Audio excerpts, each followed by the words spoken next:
आपण आता येऊन पोहोचलो आहे हम्पी येथील हत्ती शाळेमध्ये। तुम्हाला समोर जी वास्तू दिसत आहे ती कर्नाटकमधील हम्पी येथील रॉयल एन्क्लोजरचा भाग आहे, ज्याचं नाव आहे एलिफंट स्टेबल, ज्याला आपण मराठीमध्ये हत्तीचे तबेले किंवा हत्तीखाना देखील म्हणू शकतो। इथे येण्याची वेळ सकाळी 6 ते संध्याकाळी 6 आहे। तुम्हाला इथं आल्यानंतर तिकीट काढावं लागेल, जे की 35 रुपये पर हेड आहे। हे तिकीट तुम्ही ऑनलाईन पण काढू शकता।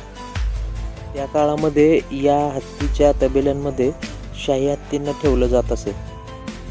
विजयनगर साम्राज्याचा जो काळ होता, म्हणजेच 15वे ते 16वे शतक होतं, 1509 ते 1529 हा दरम्यानचा हा काळ। या काळामध्ये विशेषतः राजा कृष्णदेवराय यांच्या राजवटीत हे बांधण्यात आलेले होते।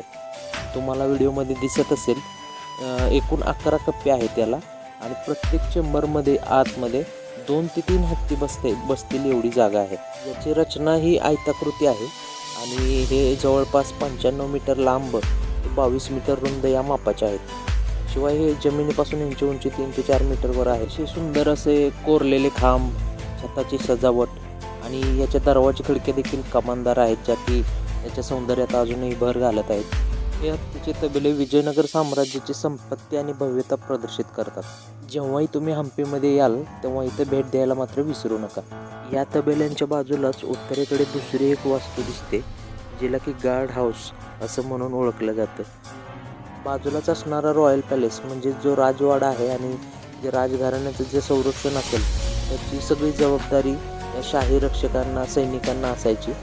त्या सैनिकांच्या राहण्याची ही जागा असायची। आता सध्या या ठिकाणी आर्किओलॉजिकल सर्वे ऑफ इंडिया यांनी विविध त्यांच्या प्राचीन ज्या उत्खननात सापडलेल्या आहेत त्या सगळ्या मूर्त्या वगैरे असतील ते इथं ठेवलेल्या आहेत, ज्या की बघण्यासारख्या आहेत, त्या तुम्ही इथं बघू शकता। त्यामुळे जेव्हाही कधी तुम्ही हे हत्तीचे तबेले पाहण्यासाठी हम्पीमध्ये याल तेव्हा या बाजूलाच असणाऱ्या वास्तूला नक्की भेट द्या। भेटूया अशाच आणखीन साऱ्या व्हिडिओमध्ये। तोपर्यंत आमच्या चॅनलला लाईक, शेअर, सबस्क्राईब करायला मात्र विसरू नका।